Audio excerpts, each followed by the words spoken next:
நான் பேசுவேன், பேசக்கூடாதுலாம் ஒன்றும் இல்லை. இடைத்தேர்தலையாவது சில பேருக்கு நல்லது நடக்கணும்ல.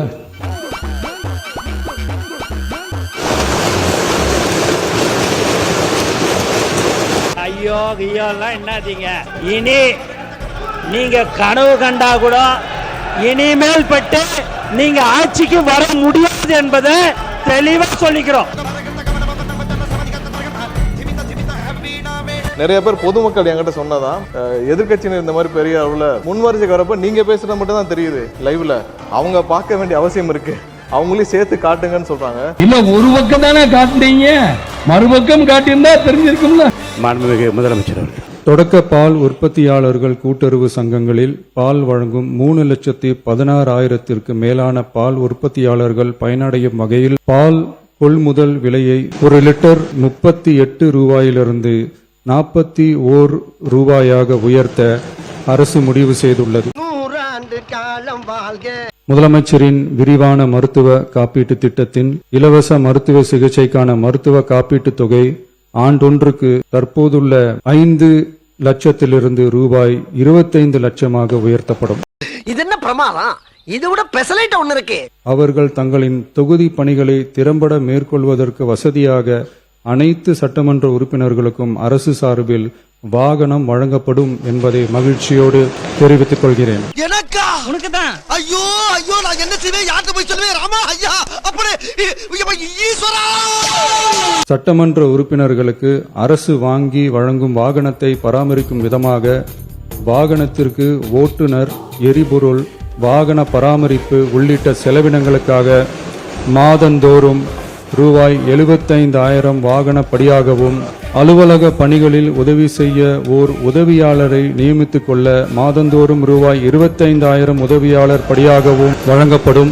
ஒரு செயல்ல இறங்குறதுக்கு முன்னாடி என்ன செய்யலாம், எப்படி செய்யலாம் 100 வாட்டி யோசிச்சுக்கலாம். ஆனா இறங்குனதுக்கு அப்புறம் ஏன்டா இறங்கணும்னு ஒரு தடவை கூட யோசிக்க கூடாது. 2ஆம் முறை சட்டமன்ற உறுப்பினராக இருக்கக்கூடிய எங்களையும் கொஞ்சம் கனிவோடு பார்த்து எல்லோருக்கும் இன்ப அதிர்ச்சியை கொடுத்து அமர்ந்திருக்கக்கூடிய நமது மாண்புமிகு முதல்வர் அவர்களே, கொடுக்கிற காரை இன்னோவா காராக கொடுத்தால் நன்றாக இருக்கும் என்று பின்னால் இருக்கின்ற உறுப்பினர்கள் சொல்லுகின்றார்கள். ஒரு அளவுக்கு மேல பண்ண கல்லூரி படிக்கும் போது காதல் தோல்வி, வேலையும் இல்ல காரும் இல்ல, இன்னைக்கு வேலையும் கொடுத்திருக்காரு தலைவர், காரும் கொடுத்திருக்காரு.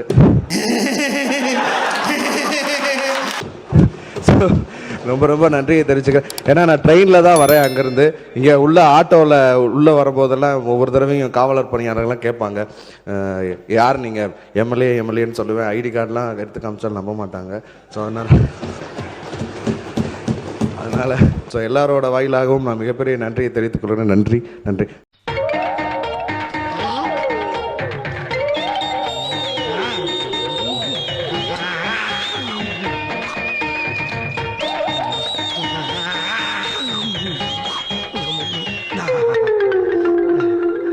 பிரபல மூத்த நடிகர் ஒரு விழாவில் திமுகவின் கட்சி தலைவருக்கு மறைமுகமாக மூத்த உறுப்பினர்களை பற்றி பேசும்போது, அவர்கள் கட்சியில் பல பழைய ஸ்டூடெண்ட்ஸ் இருக்காங்க, அதிலும் ஃபெயிலே ஆகாத அந்த ரேங்க் ஹோல்டிங் ஸ்டூடெண்ட்ஸ் கிளாஸே விட்டு போக மாட்டேன்னு இருந்தாங்க.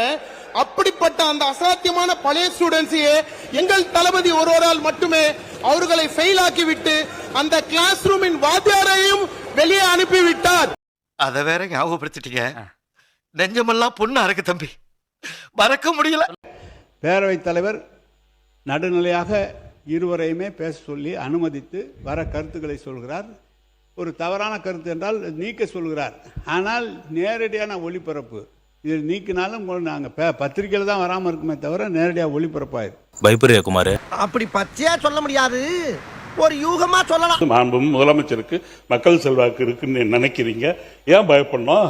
பயப்படலாம் இல்லை, பயம்ன்றதெல்லாம் இல்லை, தீர்வு காணணும்.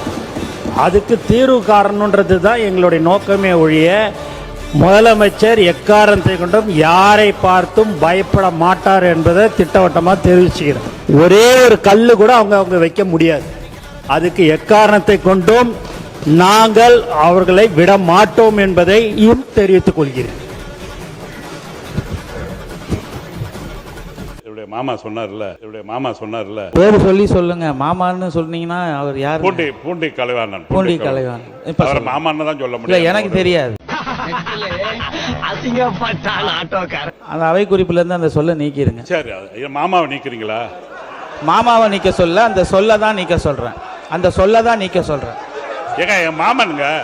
ஏய், இவன் சரியான பைத்தியம் இல்ல, சரியாகாத பைத்தியம்டா. என் மாமா தான் சொல்ல முடியும். இருங்க ஒரு நிமிஷம் இருங்க. ஒரு நிமிஷம் வேலை இல்லைங்க, அவர் மாமனா. ஒரு விஷயம் நல்லா புரிஞ்சுங்க. இருங்க.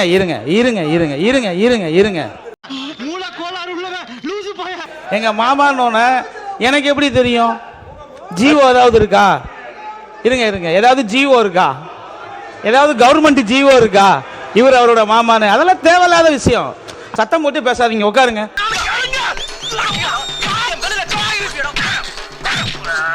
அதாவது பொதுவாக சொன்னது என்னன்னா, 71 காலத்திலேருந்து இந்த காவேரி கடந்து வந்த காலத்தை பார்த்துருக்கோம். 70களில் வழக்கு தொடுக்கப்பட்டது. அதுக்கப்புறம் அந்த வழக்கு ஏன் வாபஸ் பெறப்பட்டது, யார் சொல்லி வாபஸ் பெற்றார்கள், 74ல் எதற்காக அந்த அக்ரிமெண்ட்டை புதுப்பிக்கல, அப்புறம் அப்போ வந்த கச்சத்தீவு, இப்படி நிறைய பேசிட்டே வந்தோம்னா அதை சொல்லி தான் துரோகம் சொல்கிறாங்க. ஒரு சில வார்த்தைகளை கேட்டாலே இன்னைக்கு எதிர்க்கட்சியினர்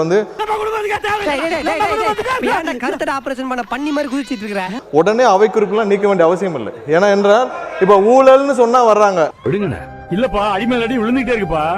எத்தனை அடியை தான் சமாளிப்பேன்? நிறைய பேர் பொதுமக்கள் என்கிட்ட சொன்னதான், எதிர்க்கட்சியினர் இந்த மாதிரி பெரிய அளவுல முன்வரிசைக்கு வரப்ப நீங்க பேசுறது மட்டும் தான் தெரியுது லைவ்ல, அவங்க பார்க்க வேண்டிய அவசியம் இருக்கு, அவங்களையும் சேர்த்து காட்டுங்கன்னு சொல்றாங்க. இல்ல, ஒரு பக்கம் தானே காட்டுனீங்க, மறுபக்கம் காட்டியிருந்தா தெரிஞ்சிருக்கும்ல.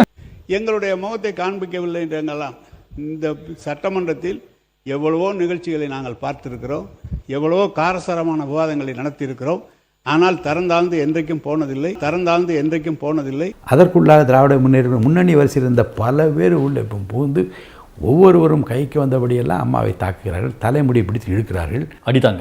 அடித்தாங்களா? கீழே தள்ளி விட்டார்கள், புடவை பிடித்து இழுக்கிறார்கள். Jayalalithaa sari was pulled. தரந்தாழ்ந்து என்றைக்கும் போனதில்லை. அவருடைய கட்சிக்காரர் அவர் என்ன நினைத்தாரோ அதை மற்ற கட்சிக்காரர் செய்து விட்டார்கள். கீழே தள்ளி விட்டார்கள், அம்மாவை தள்ளி விட்டார்கள், புடவை இழுத்து விட்டார்கள், தலைமுடியை பிடிச்சி இழுத்து விட்டார்கள், எல்லாம் செய்து விட்டார்கள்.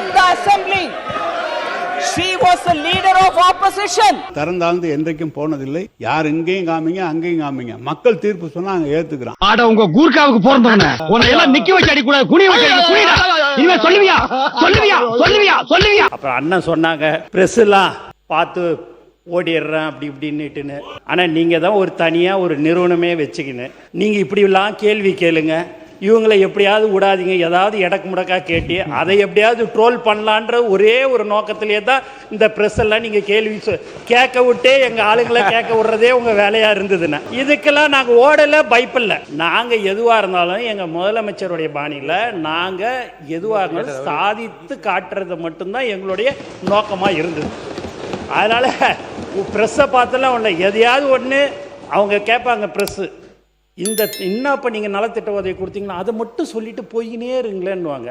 அப்படி மைக்கை நீட்டும் போது மற்ற 2 கேள்வி எங்கள் அண்ணங்கள்லாம் சொல்லி அனுப்பிச்ச கேள்வியை அவங்க அப்படி கேட்பாங்க.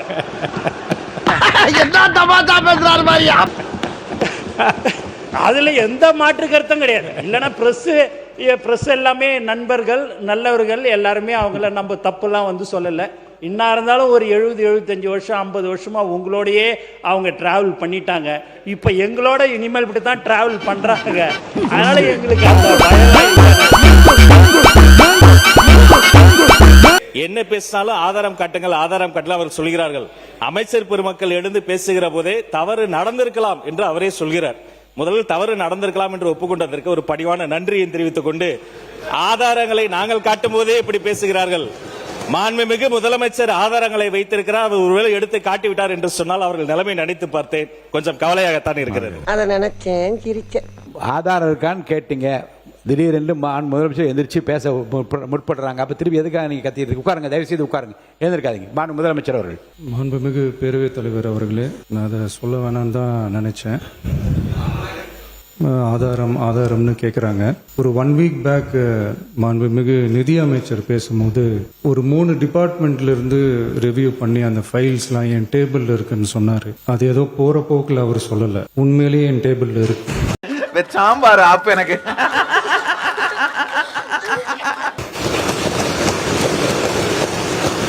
அத்தனையும் ப்ரூஃபோட இருக்கு. ஓபன் பண்ண வச்சிடாதீங்க.